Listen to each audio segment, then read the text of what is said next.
ಹಾಗೆ ನಾನು last time ಈ ದೇವಸ್ಥಾನದ ವಿಡಿಯೋ ಹಾಕಿದ್ದೆ ಅಲ್ವಾ, ಪೊಳ್ಳ್ಯ ಶ್ರೀ ವೆಂಕಟರಮಣ ದೇವಸ್ಥಾನಕ್ಕೆ ವಾಪಸ್ ನಾ ಬಂದಿದ್ದೇನೆ. ಇಲ್ಲೊಂದು ಕಾರ್ಯಕ್ರಮ ಇತ್ತು, ಫಂಕ್ಷನ್ ಇತ್ತು. ಆ ಹೇಳಿಕೆಯ ಮೇರೆಗೆ ಇಲ್ಲಿ ಪುನಃ ಬಂದಿದ್ದೆ. ತುಂಬ ಸಮಾಧಾನ, ಸಂತೋಷ ಆಯಿತು ನನಗೆ ನಿಜಕ್ಕೂ. ಹಾಗೆಯೇ ಈ ಮಠದಲ್ಲಿ ಇನ್ನೊಂದು ವಿಶೇಷ ಸ್ಥಳ ಇದೆ, ವಿಶೇಷತೆ ಇದೆ. ಅದೇನಂತ ಹೇಳ್ತೇನೆ ಈಗ. ದೇವರ ಒಂದು ಸ್ಥಾನಕ್ಕೆ ಎಷ್ಟು ಶಕ್ತಿ ಇದೆ ಅಂದರೆ, ನಿಮ್ಮ ಯಾವುದಾದ್ರೂ ಒಂದು ವಸ್ತು ಕಳೆದೋಯ್ತು ಅಂದರೆ ಈ ದೇವರಲ್ಲಿ ಹೇಳಿಕೆಯನ್ನು ಮಾಡಿಕೊಂಡ್ರೆ ಖಂಡಿತ ಸಿಗತ್ತೆ ಅಂತ. ದೇವರು ಸಮರೂಪಾಂಗವಾಗಿ ನಡೆಸಿಕೊಡಕ್ಕೆ ಬೇಕಾದಂತಹ ಎಲ್ಲ ರೀತಿಯ ವಿಘ್ನವಿದ್ದರೂ ಕೂಡ ಪ್ರತಿಬಂಧಕ ದೋಷಗಳು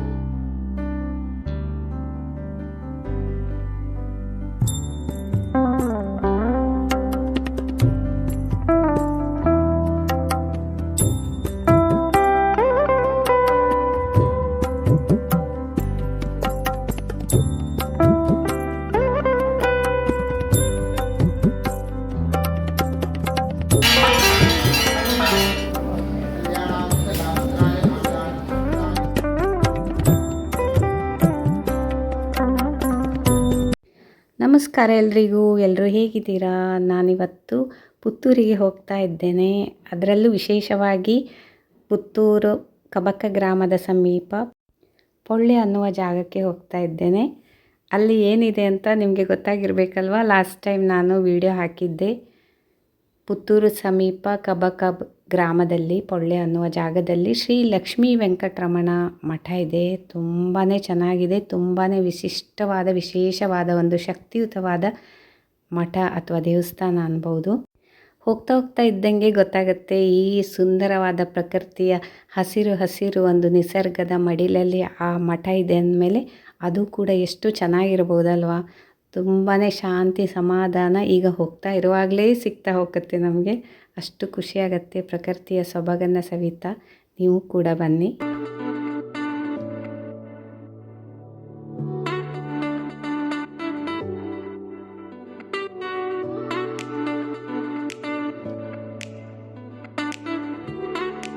ಅಂತೂ ಬಂದು ಮುಟ್ಟಿದೆವು ನೋಡಿ. ಇದೇ ಅದು ಶ್ರೀ ಲಕ್ಷ್ಮೀ ವೆಂಕಟರಮಣ ಮಠ ಪೊಳ್ಳ್ಯ ಅಂತ. ಎಂಟ್ರೆನ್ಸ್ ಹೀಗಿದೆ ನೋಡಿ. ಮತ್ತು ಸೈಡಲ್ಲಿ ಕೂಡ ತೋರಿಸ್ತೇನೆ. ಒಂದು ವಿಶಾಲವಾದ ಜಾಗದಲ್ಲಿ ಪಾರ್ಕಿಂಗ್ ಏರಿಯಾ ಮಾಡಿದ್ದಾರೆ. ಅಂದರೆ ಇಲ್ಲೆಲ್ಲ ಪೂಜಾ ಕಾರ್ಯಕ್ರಮಗಳು, ಮದುವೆ ಸಮಾರಂಭಗಳು ನಡೆಯುವಾಗ ಜನರಿಗೆ ಯಾವುದೇ ರೀತಿಯಿಂದ ತೊಂದರೆ ಆಗದಂಗೆ ಅವರ ವೆಹಿಕಲ್ಗಳನ್ನು ಇಡೋದಕ್ಕೆ ಪಾರ್ಕಿಂಗ್ ಏರಿಯಾ ಈ ರೀತಿ ಮಾಡಿದ್ದಾರೆ. ತುಂಬ ವಿಶಾಲವಾಗಿದೆ ಅದು ಕೂಡ. ಹಾಗೆ ನಾವು ಈ ಮಠವನ್ನು ನೋಡೋಣ ಬನ್ನಿ. ಅಂತೂ ಮಠಕ್ಕೆ ಬಂದೆವು. ಮಠದ ಪ್ರವೇಶ ದ್ವಾರ ಹೇಗಿದೆ ಅಂತ ತೋರಿಸ್ತೇನೆ ನೋಡಿ. ಇದೇ ಮಠದ ಪ್ರವೇಶ ದ್ವಾರ. ಒಳಗೆ ನೀವು ಕೂಡ ಬನ್ನಿ, ನೋಡೋಣ. ಹಾಗೆ ಶ್ರೀ ಲಕ್ಷ್ಮೀ ವೆಂಕಟರಮಣ ದೇವರ ಒಂದು ದರ್ಶನ ಮಾಡೋಣ.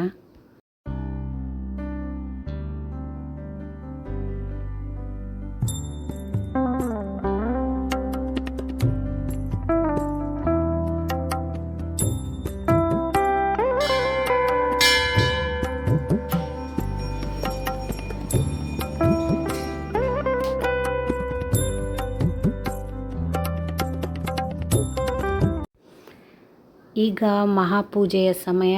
ಹಾಗೆ ಮಹಾಪೂಜೆಯನ್ನು ನೋಡ್ಕೊಂಡು ಬರೋಣ ಬನ್ನಿ.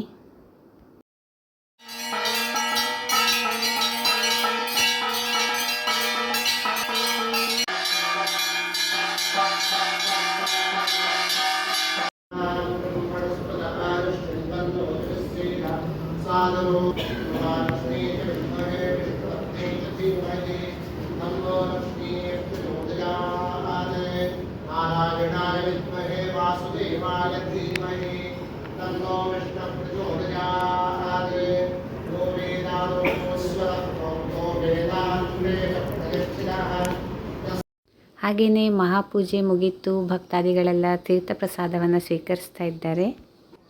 ಇಲ್ಲಿ ಅರ್ಚಕರು ಶ್ರೀ ವೇದಮೂರ್ತಿ ಸತ್ಯನಾರಾಯಣ ಭಟ್ಟಿವರು ದೇವರ ಮುಂದೆ ಪ್ರಾರ್ಥನೆಯನ್ನು ಇಡ್ತಾ ಇದ್ದಾರೆ ಭಕ್ತಾದಿಗಳ ಇಷ್ಟಾನುಸಾರವಾಗಿ.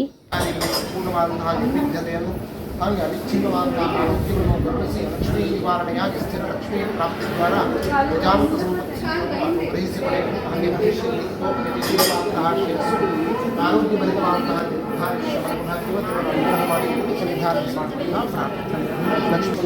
ಮಹಾಪೂಜೆ ಮುಗಿದ ಮೇಲೆ ದೇವರಿಗೆ 3 ಪ್ರದಕ್ಷಿಣೆ ಹಾಕಿ ಬರಬೇಕಲ್ವ. ಹಾಗೆ ದೇವರ ಸ್ಮರಣೆಯನ್ನು ಮಾಡ್ತಾ 3 ಪ್ರದಕ್ಷಿಣೆ ಹಾಕಿ ಬರೋಣ.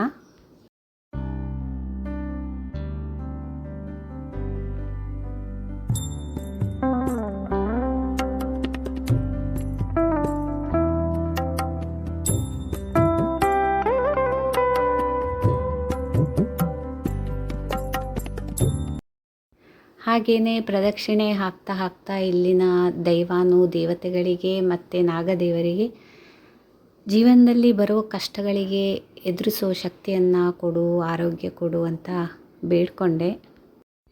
ಇನ್ನು ಇಲ್ಲಿಯ ಮತ್ತೊಂದು ವಿಶೇಷ ಸ್ಥಳವನ್ನು ತೋರಿಸ್ತೇನೆ. ಇಲ್ಲಿ ನೋಡಿ, ಇದು ರಂಜೆ ಮರ ಅಂತ ಅಥವಾ ಬಕುಳ ಪುಷ್ಪದ ವೃಕ್ಷ ಅಂತ ಹೇಳ್ತಾರೆ. ಇಲ್ಲಿ ನಾಗದೇವರು ಈ ವೃಕ್ಷದ ಬುಡದಲ್ಲೇ ಪ್ರತಿಷ್ಠಾಪನೆಯಾಗಿದ್ದಾರೆ. ಮೊದಲು ಒಂದು ಕಾಲದಲ್ಲಿ ಈ ರಂಜೆ ಮರದ ಪುಷ್ಪ ಏನಿದೆ ಅಥವಾ ಬಕುಳ ಪುಷ್ಪ ಏನಿದೆ ಅದು ಶ್ರೀ ವೆಂಕಟರಮಣ ದೇವರ ಮೇಲೆ ಬೀಳ್ತಿತ್ತಂತೆ. ಮೊದಲು ನಾವು ನಾಗದೇವರ ದರ್ಶನ ಮಾಡಿಕೊಳ್ಳೋಣ. ಅದರ ನಂತರ ಇಲ್ಲಿಯ ವಿಶೇಷತೆ ಏನು ಅಂತ ನಿಮಗೆ ಹೇಳ್ತೇನೆ. ಹಾಗೆಯೇ ನೀವೆಲ್ಲರೂ ಕಣ್ತುಂಬ ನಾಗದೇವರ ದರ್ಶನವನ್ನು ಮಾಡಿಕೊಳ್ಳಿ. ಹೃದಯ ತುಂಬ ನಿಮ್ಮ ಬೇಡಿಕೆಯನ್ನು ಇಟ್ಕೊಳ್ಳಿ. ಅದರ ನಂತರ ಈ ದೇವರ ಮಹಿಮೆ ಏನಂತ ನಿಮಗೆ ಹೇಳ್ತೇನೆ. ಇನ್ನೂ ಕೂಡ ಒಂದು ವಿಶೇಷ ಇದೆ. ಲಾಸ್ಟ್ ಟೈಮ್ ನನಗೆ ಈ ವಿಡಿಯೋ ತಗೊಳ್ಳಿಕ್ಕೆ ಆಗಲಿಲ್ಲ. ಈ ಸಲ ಬಂದಾಗ ಖಂಡಿತ ನೆನಪಲ್ಲಿ ತಗೊಂಡಿದ್ದೇನೆ, ಎಲ್ಲ ಭಕ್ತಾದಿಗಳಿಗೆ ಒಂದು ಅನುಕೂಲ ಆಗಲಿ ಅಂತ. ಹಾಗೆ ಇಲ್ಲಿ ನಾಗನ ಕಟ್ಟೆ ಏನಿದೆ, ನಾಗದೇವರು ಏನಿದ್ದಾರೆ ತುಂಬ ವಿಶೇಷ. ಇಲ್ಲಿ ಒಬ್ಬರಿದ್ದಾರೆ, ಉಮಾಶಂಕರ್ ಅಂತ ಅವರ ಹೆಸರು. ಅವರು ಹೇಳ್ತಾರೆ ನಿಮಗೆ ಇಲ್ಲಿ ನಾಗರ ಒಂದು ದೇವರ ಒಂದು ಅದ್ಭುತ ವಿಶೇಷತೆ ಏನು ಅಂತ. ಅವರ ಬಾಯಲ್ಲೇ ಕೇಳಿ ಆಯಿತಾ. ಯಾರಾದರೂ ಒಬ್ಬರು ಭಕ್ತರು ಈ ಯಾವುದಾದ್ರೂ ಒಂದು ಸ್ಥಳದ್ದು ಹೋದರೆ ಈ ನಮ್ಮ ನಾಗನನ್ನು ನಂಬಿ ನಾಗನಿಗೊಂದು ತೆಂಗಿನಕಾಯಿ ಹೊಡಿತೇನೆ ಅಂತ ಹೇಳಿದರೆ ಸಾಕು, 100% ಸಿಕ್ಕೇ ಸಿಗ್ತದೆ. ಹಾಗೆ ಅಲ್ವಾ? ನಮ್ಮ ಇಡೀ ಒಂದು ಇಲ್ಲಿಯ ದೊಡ್ಡ ಶಕ್ತಿ ನಾಗದೇವರಲ್ವಾ.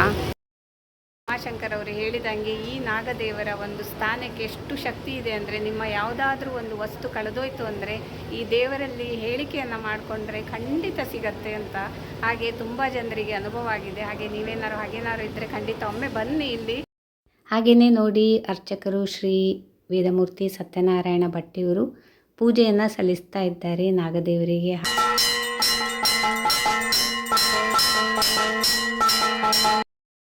ಹಾಗೆಯೇ ಈ ನಾಗದೇವರ ವಿಶೇಷತೆ ಏನು ಅಂತ ನಾನು ತೋರಿಸಿದೆ ಅಲ್ವಾ, ಹೇಳಿದೆ ಅಲ್ವಾ. ಹಾಗೆ ನೀವು ಕೂಡ ಯಾವುದೇ ಒಂದು ನಿಮ್ಮ ಬೇಡಿಕೆ ಇದ್ದರೆ, ಏನಾದ್ರು ನಿಮ್ಮ ವಸ್ತು ಕಳೆದು ಹೋಗಿದ್ದರೆ ಆ ಬೇಡಿಕೆಯನ್ನು ಇಟ್ಕೊಂಡು ಇಲ್ಲಿ ದರ್ಶನ ಮಾಡಿಕೊಂಡು ಬೇಡ್ಕೊಂಡು ಹೋಗಿ, ಖಂಡಿತ ಆಗತ್ತೆ, ನಿಮಗೆ ಸಿಗತ್ತೆ.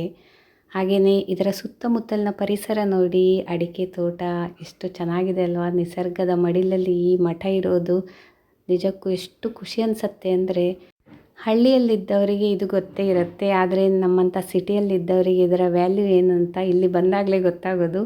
ಈ ನಿಸರ್ಗದ ಮಡಿಲಲ್ಲಿ ಎಷ್ಟು ಹಿತ ಶಾಂತಿ ಸಿಗತ್ತೆ ಅಂತ ಇಲ್ಲಿ ಬಂದು ನೋಡಬೇಕು. ಅದರೊಟ್ಟಿಗೆ ದೇವರ ಒಂದು ಶಕ್ತಿಯ ಒಂದು ಪ್ರಭಾವಳಿ ಕೂಡ ಜೊತೆಗೆ ಸೇರಿಕೊಂಡು ಈ ಪ್ರಕೃತಿಯ ಸೌಂದರ್ಯ ಇನ್ನೂ ಕೂಡ ಹೆಚ್ಚಾಗಿದೆ. ಹಾಗೆ ಬಂದರೆ ಮನೆಗೆ ಹೋಗೋದಕ್ಕೆ ಮನಸ್ಸು ಬರಲ್ಲ, ಹಾಗೆ ಅಷ್ಟು ಖುಷಿ ಆಗುತ್ತೆ.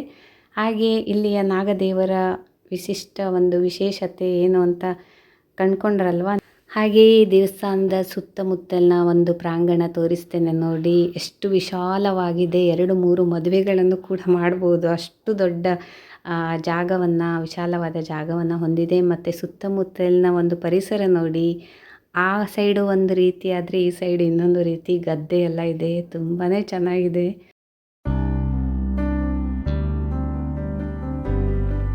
ಹಾಗೆಯೇ ದೇವಸ್ಥಾನದ ಇನ್ನೊಂದು ಭಾಗ ಇದು ಕೂಡ, ಇಲ್ಲೂ ಕೂಡ ವಿಶಾಲವಾಗಿದೆ. ದೊಡ್ಡ ದೊಡ್ಡ ಹೋಮ ಹವನಗಳನ್ನು, ಪೂಜೆಗಳನ್ನು ಮಾಡ್ಬೋದು. ಹಾಗೆ ಅತಿ ಮುಖ್ಯವಾದ ಪ್ರದೇಶ ಇದು ನೋಡಿ, ದೇವಸ್ಥಾನದ ಅಡುಗೆ ಮನೆ. ಇದು ಕೂಡ ತುಂಬಾ ವಿಶಾಲವಾಗಿದೆ, ಸ್ವಚ್ಛವಾಗಿದೆ. ಹಾಗೆ ಎಷ್ಟು ಜನರಿಗೂ ಕೂಡ ಅಡುಗೆಯನ್ನು ತಯಾರಿಸಬಹುದು ಇಲ್ಲಿ. ಹಾಗೆಯೇ ಇವತ್ತಿನ ನಮ್ಮ ಪೂಜಾ ಕಾರ್ಯಕ್ರಮ ಮುಗೀತು, ಊಟದ ಸಮಯ, ಅಡುಗೆ ಎಲ್ಲ ರೆಡಿಯಾಗಿದೆ. ಹಾಗೆ ಜನರೆಲ್ಲ ಕಾಯ್ತಾ ಇದ್ದಾರೆ ನೋಡಿ, ನಮ್ಮ ಸಂಬಂಧಿಕರೆಲ್ಲ ಬಂದಿದ್ದಾರೆ. ಹಾಗೆ ಊಟದ ಒಂದು ಜಾಗ ಕೂಡ ನೋಡಿ, ಅದು ಕೂಡ ತುಂಬಾ ದೊಡ್ಡದಾಗಿದೆ. ಫ್ಯಾನ್ಗಳ ವ್ಯವಸ್ಥೆ ಇದೆ. ಆರಾಮಾಗಿ ಕುತ್ಕೊಂಡು ಊಟ ಮಾಡ್ಬೋದು. ಎಷ್ಟು ಜನರು ಕೂಡ ಊಟ ಮಾಡ್ಬೋದು. ನನ್ನ ತಂದೆಯಲ್ಲಿದ್ದಾರೆ ನೋಡಿ. ಹಾಗೆ ಪೂರ್ತಿಯಾಗಿ ಈ ದೇವಸ್ಥಾನವನ್ನು ನೋಡಿದ್ದೀರಲ್ವ, ಈ ಮಠವನ್ನು ನೋಡಿದ್ದೀರಲ್ವ, ತುಂಬಾ ವಿಶಾಲವಾದ ಜಾಗವನ್ನು ಹೊಂದಿದೆ. ಮೂರೂ ಕಡೆಗಳಲ್ಲೂ ಕೂಡ ಹೋಮ ಹವನ ಪೂಜೆ ಅಥವಾ ಮದುವೆ ಯಾವುದನ್ನು ಕೂಡ ನೆರವೇರಿಸ್ಬೋದು ಆರಾಮವಾಗಿ, ಅಡ್ಡಿ ಆತಂಕ ಇಲ್ಲದೆ. ಇದು ಕೂಡ ಇನ್ನೊಂದು ಭಾಗ ನೋಡಿ, ಅಲ್ಲೂ ಕೂಡ ಒಂದಿಷ್ಟು ಜನ ಅವರ ಪೂಜೆ ಪುನಸ್ಕಾರಗಳನ್ನು ಮುಗಿಸಿ ಊಟ ಮಾಡ್ತಾ ಇದ್ದಾರೆ. ಹಾಗೆ ಇಲ್ಲೂ ಕೂಡ ನೋಡಿ, ಮೂರೂ ಕಡೆಗಳಲ್ಲೂ ಕೂಡ ತುಂಬಾ ವಿಶಾಲವಾದ ಜಾಗ ಇದೆ. ಇನ್ನು ಇದು ನೋಡಿ, ಮಠದಿಂದ ರೋಡ್ ಕಡೆಗೆ ಹೋಗುವ ಜಾಗ. ಹಾಗೆಯೇ ನೀವು ಒಮ್ಮೆ ಈ ಮಠಕ್ಕೆ ಬನ್ನಿ. ನಿಮ್ಮದೇನೇ ಇಷ್ಟಾರ್ಥಗಳಿದ್ದರೆ, ಬೇಡಿಕೆ ಇದ್ದರೆ ಇಲ್ಲಿ ಬಂದು ಇಲ್ಲಿಯ ಅರ್ಚಕರಾದ ಶ್ರೀ ವೇದಮೂರ್ತಿ ಸತ್ಯನಾರಾಯಣ ಭಟ್ ಇವರಿಗೆ ಹೇಳಿ, ಅವರು ಶಾಸ್ತ್ರೋಕ್ತವಾಗಿ ಕ್ರಮಬದ್ಧವಾಗಿ ನಿಮ್ಮ ಇಷ್ಟಾರ್ಥಗಳ ಬೇಡಿಕೆಯನ್ನು ದೇವರ ಮುಂದೆ ಇಡ್ತಾರೆ. ತುಂಬ ಚೆನ್ನಾಗಿ ಪ್ರಾರ್ಥನೆಯನ್ನು ಮಾಡ್ತಾರೆ. ಅದರ ಮೂಲಕ ನಿಮ್ಮ ಏನೇ ಒಂದು ಕಷ್ಟಗಳಿಗೆ ಒಂದು ಪರಿಹಾರ ಸಿಗತ್ತೆ. ಇಲ್ಲಿಯ ದೈವಾನುದೇವತೆಗಳ, ನಾಗದೇವರ ಮತ್ತು ಮುಖ್ಯವಾಗಿ ಶ್ರೀ ಲಕ್ಷ್ಮೀ ವೆಂಕಟರಮಣ ದೇವರ ಒಂದು ಕೃಪೆಗೆ ಪ್ರಾರ್ಥರಾಗಿ ಅಂತ ನಿಮ್ಮ ಹತ್ರ ಹೇಳ್ತಾ ಇದ್ದೇನೆ.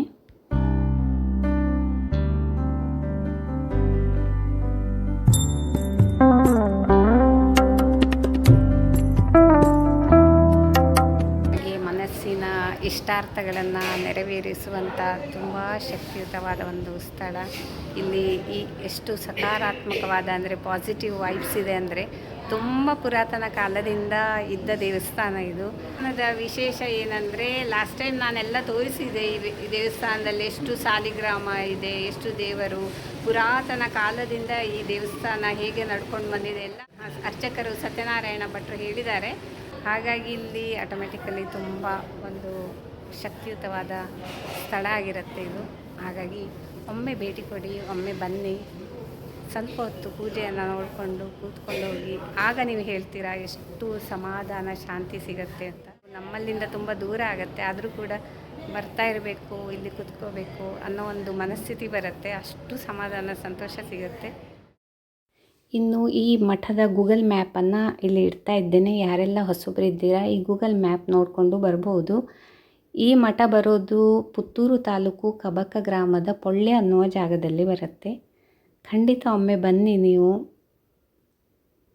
ನಿಮ್ಮ ಕಷ್ಟ ಕಾರ್ಪಣ್ಯಗಳನ್ನು ಈ ದೇವರ ಪಾದಕ್ಕೆ ಹಾಕಿ ಸ್ವಲ್ಪ ಹೊತ್ತು ಕೂತು ದೇವರ ಪೂಜೆಯನ್ನು ನೋಡಿಕೊಂಡು ನಿಮ್ಮ ಇಷ್ಟಾರ್ಥಗಳನ್ನು, ಬೇಡಿಕೆಯನ್ನು ದೇವರ ಮುಂದಿಟ್ಟು ಮನಸ್ಸಿಗೆ ತುಂಬ ಶಾಂತಿ ಸಮಾಧಾನವನ್ನು ಕಂಡುಕೊಂಡು ಹೋಗ್ಬೋದು ಅಲ್ವಾ. ಇವತ್ತಿನ ವಿಡಿಯೋ ನಿಮಗೆಲ್ಲರಿಗೂ ಇಷ್ಟ ಆಗಿರ್ಬೋದು ಅಂತ ಅನ್ಕೋತೇನೆ. ಇಷ್ಟ ಆದರೆ ಖಂಡಿತ ಲೈಕ್ ಮಾಡಿ, ಆದಷ್ಟು ಜನರಿಗೆ ಶೇರ್ ಮಾಡಿ.